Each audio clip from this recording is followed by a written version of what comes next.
ආයුබෝවන් සුබ දවසක්. ඩිලිජන්ට් හෝම් සමග රැඳිලා ඉන්න ඔයාලා හැමෝම ඉතින් අදත් සාදරයෙන් පිළිගන්නවා. අද මම කියලා දෙන්න හිතුවේ රසම රස කෝපි පොඩිමක් හදාගන්න විදිහ. මේ පුඩින් එකට බිත්තර දාන්නේ නැති නිසා බිත්තර කන නොකන ඕනෙම කෙනෙකුට රස විඳින්න පුළුවන්. ඉතින් ඒ වගේම තමයි මේ පුඩින් එක පැය භාගයක් ඇතුළත හදලා රස විඳින්නත් ඔයාට හැකියාවක් තියෙනවා. ඉතින් අපි බලමු මේ පුඩින් එක හදන්න මොනවද ඕන වෙන්නේ කියලා.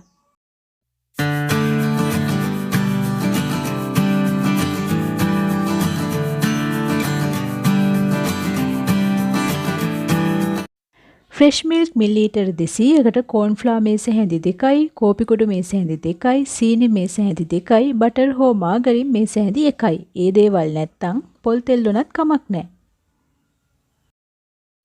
මුලින්ම ෆ්‍රෙෂ් මිල්ක් ටිකක් කෝර්න්ෆ්ලවර් එකට දාලා දී කරලා පැත්තකින් තියන්න.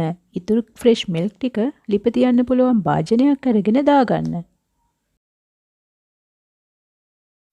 දැන් මේ කිරි එකටම සීනි ටිකයි කෝපි කුඩු ටිකයි දාලා හොඳට දිය කරගන්න.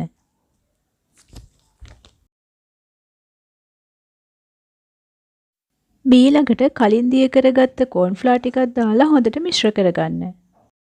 මේ පුඩින් එක ස්ටීම් කරන්න ඔයාට ලිපක් භාවිතා කරන්නත් පුළුවන්. එහෙම නැත්නම් රයිස් කුකර් එකේම හදාගන්නත් පුළුවන්. ඉතින් ඒ සඳහා අවශ්‍ය කටයුතු සූදානම් කරලා තමයි මේ මිශ්‍රණය හදන්න එන්න ඕන.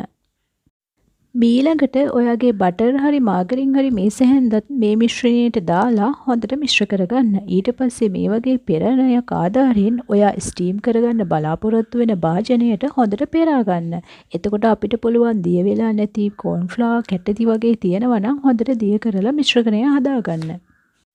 දැන් මේ මිශ්‍රණය සකස් කරගෙන අවසానයි. ස්ටීම් කරන්න කලින් හොඳට වසා ගන්න. භාජනයට අවශ්‍ය හොඳ පියනක් භාවිතා කරන්න. එහෙමත් නැත්නම් ඇලුමිනියම් ෆොයිල් එකක් භාවිතා කරන්න පුළුවන්. ඒ දෙකම නැත්නම් චොකලට් කොලයක්, කිරිපිටි කවරයක්, එහෙමත් නැත්නම් ලන්ච් ෂීට් එකක් දාලා හරි හොඳට ඇතුළට වාෂ්ප යන්නේ නැති වෙන්න වසා ගන්න ඕනේ. ඊට පස්සේ නටන උණු වතුර එකක මේ විදිහට ආධාරකයක් තියලා ඒකට මේ පුඩින් මිශ්‍රණය තියලා සම්පූර්ණ භාජනය හොඳට පියන වහලා විනාඩි 20ක් හොඳට ස්ටීම් කරගන්න ඕනේ.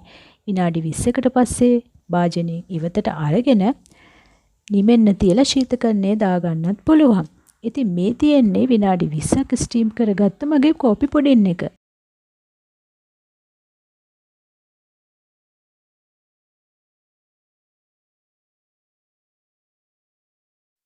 ඉතින් ඔයත් විවේකී වේලාවක මේ වගේ කෝපි පොඩිමක් හදලා රස බලන්න. ඒ රස මටත් කියන්න පහලෙන් කමෙන්ට් කරන්න. ඉතින් ඒ වගේම ඔයා මේ වීඩියෝ එකට කැමති නම් ලයික් කරන්න වගේම යාළුවන්ට බලන්න ෂෙයා කරන්නත් අමතක කරන්න එපා.